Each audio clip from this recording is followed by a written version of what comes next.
মাছের বাজারে আপনারা দেখতে পাচ্ছেন পুকুরের উপরে গ্রামীণ পরিবেশে এই মাছের বাজার। কত সুন্দর, কত রকমের মাছ। আসলে বাজারে না আসলে আপনারা কখনোই দেখতে পারবেন না কত রকমের মাছ এই মাছের বাজারে। আসলে বাজারে মাছের কোনো অভাব নেই, অনেক রকমের মাছ। মাছের দিকে তাকাতেই মনটা খুশিতে ভরে ওঠে আমার। আসলে মাছের বাজার ঘুরে ঘুরে ভিডিও করতেও ভালো লাগে। বাড়িতে গেলে পুকুর ও নদীতে মাছ ধরতাম, খুব মজা লাগতো।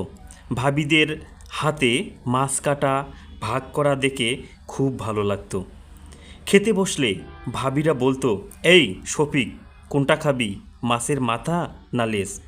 খেতে বসলে এসব কথা এখনও মনে পড়ে আমার।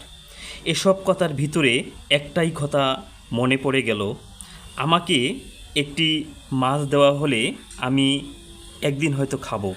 তবে আমাকে যদি একদিন মাছ ধরা শিখিয়ে দেওয়া হয়, আমি আজীবন খেতে পারবো। সম্মানিত ভিউয়ার্স, মাছকে ভালোবাসা উচিত, কারণ সে নিজের জীবন দিয়ে আপনাকে পরিতৃপ্তি করে। সম্মানিত ভিউয়ার্স, ভালো থাকবেন, সুস্থ থাকবেন। আবারও কথা হবে কোনো একদিন নতুন কোনো ভিডিও নিয়ে।